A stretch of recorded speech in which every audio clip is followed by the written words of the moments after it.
Hello guys! Hello Scorpio! Welcome dito sa aking channel, Scorpio. Alamin natin kung ano ang message ng Full Moon in Leo para sa inyong lahat, Scorpio. So, in general reading siya.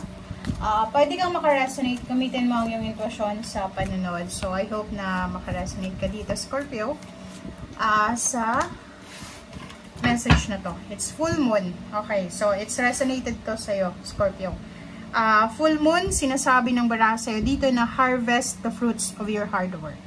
So, yung dala ng full moon in Leo sa'yo, Scorpio, is harvest. Diba? Parang sinasabi dyan ng bara sa'yo na you will harvest the fruits of your hard work, the fruits of your labor. Diba? So, makukuha mo yung outcome, makukuha mo yung blessings, makukuha mo yung trinabaho mo. Diba? Parang ganun. Makukuha mo yung result. It's a positive result. Pwedeng makakatanggap ka ng lump sum of money, promotion, salary increase, or anything. Number 3, it's dream. Dreams, sinasabi sa'yo dito na maging attentive ka sa mga panaginip mo. Okay? So, hindi siya goals and dreams. Ito ay dreams talaga. Yung mga panaginip natin sa gabi, sa madaling araw, sa umaga, pag nagdanap tayo. Be careful of the signs of symbols and synchronicities. Kasi pwedeng makatulong yan sa'yo sa mga actions na kakailanganin mo. Makakatulong yan sa'yo para sa moves na gagawin mo. Okay? And yung tarot natin is for full moon in new moon.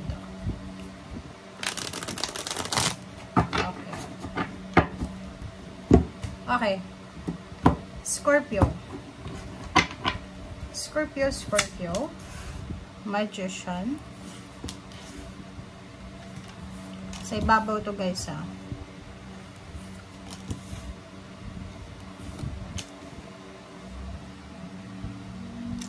Okay. Scorpio. First 5 cards tayo sa third deck mo. It's Magician, number 1, 5 of Pentacles, and Knight of Cups, 6 of Pentacles, and 8 of Swords. Okay. Literal siya. Posibleng ikaw ay may pinagdadaanan na financial, 5 of Pentacles. Posibleng may pinagdadaanan kang financial scarcity. Diba? Yung parang restricted ka dahil wala kang pera. May mga bagay-bagay kang gustong gawin. Gusto mong mag-business, gusto mong bumili ng appliances, gusto mong lumipat ng bahay, pero hindi mo magawa kasi nasa 8 of Swords ka, lack of money, lack of connection, lack of protection or help.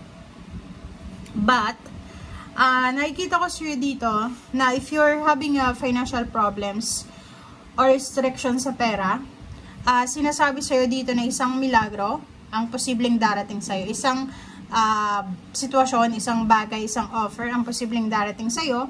Isang magic, isang milagro siya na pwedeng magdala sa'yo. It's either Knight of Cups sa pamamagitan ng relationship, like for example. Pero yung problema mo pwedeng may manligaw sa'yo na financially stable, na pwedeng tutulungan kayo, diba? Maging balance yung pera mo. So, like for example, may manliligaw sa'yo na financially stable siya, may ari-arian, mayaman, masipag. Pwedeng makatulong siya sa'yo sa financial needs mo. And pwede din niyang tulungan yung pagbabalance mo sa pera. Okay? So, comment down below para doon sa mga Scorpio na siguro naguguluhan ka kasi kailangan mo ng pera, kailangan mo ng katulong para sa mga problema mo, pero hindi ka makakuha ng ganun. Okay? But dito sinasabi sa'yo, huwag kang mag-alala kasi isang milagro ang posibleng darating sa'yo. Pwedeng kaibigan, manliligaw, boss, or kung sino man na makakatulong sa'yo para makaalis ka dito sa 8 of Swords na to. And sa 5 of Pentacles. Okay, sa ilalim tayo, 5 cards. Okay, 2 of Wands. Sorry guys, gumalaw siya. Okay, so 2 of Wands, the Moon, 4 of Wands, the World card, and Page of Pentacles. Dito muna tayo sa 2 of Wands.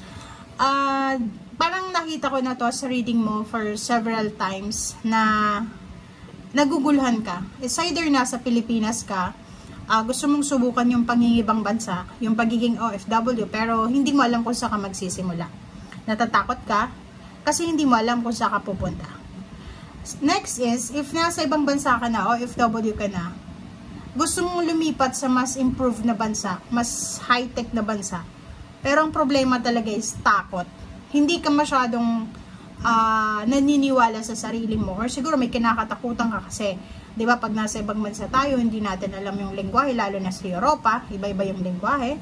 Buti sa Amerika, English, di ba? So, dito sinasabi sa'yo na posible kang magkakaroon ng takot, pakiramdam na takot sa pagbabago na gusto mong gawin, di ba? So, yung iba naman sa inyo dito, merong Scorpio, na posibleng meron kayong plano para sa pamilya na, like, for example, yung pangingibang bansa talaga, yung paglipat ng trabaho, paglipat ng career, yun yung pwedeng maging dahilan para matulungan mo yung pamilya mo, matulungan mo yung sarili mo, na ma-improve yung sarili mo.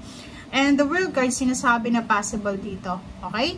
So, yung full moon na message sa'yo ngayon in Leo is all about courage. Kasi merong the moon eh. So, ibig sabihin, kailangan mong maging malakas, kailangan mong maging courageous, kailangan mong maging motivated, determinado kung talagang gusto mong mabago yung takbo ng buhay mo. Kasi dito sinasabi na kung mangigibang bansa ka, since yun ang isa sa pinakaswerteng gawin mo para yumaman ka or para matupad mo yung pangarap mo, or isa yun sa future prediction sa'yo na makakatulong sa'yo para makapagpatayo ka ng bahay, may kasal ka, or posibleng malibot mo yung ibang bansa, parang ganon.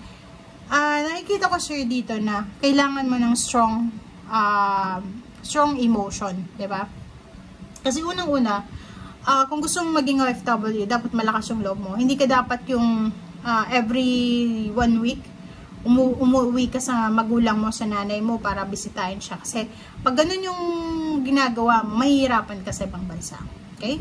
So, dito sinasabi, ihanda mo ang sarili mo. Okay? Kung talagang gusto mong ma-improve yung takbo ng buhay mo, lalo na yung iba na nagnanais na makapagpatayo ng sarili nilang bahay, makabili ng sarili nilang lupa, or makapagpakasal, isa ito sa posibleng magiging sagot sa'yo, yung pangingibang bansa, yung paghanap ng trabaho sa malayong lugar. Okay?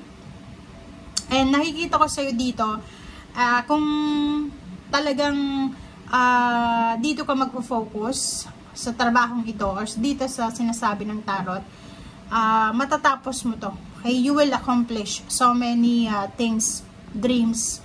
Ang isa sa posibleng ma-accomplish mo is yung dream wedding mo, or dream family, or dream house, or dream vacation house, or kung ano pa man. And lastly, may pera dito. Page of Pentacles, sinasabi sa'yo na in the future, marami kang makikilala na posibleng makakatulong sa'yo para sa mga pangangailangan mo sa salapi or sa pera. Okay? Thank you guys. Bye!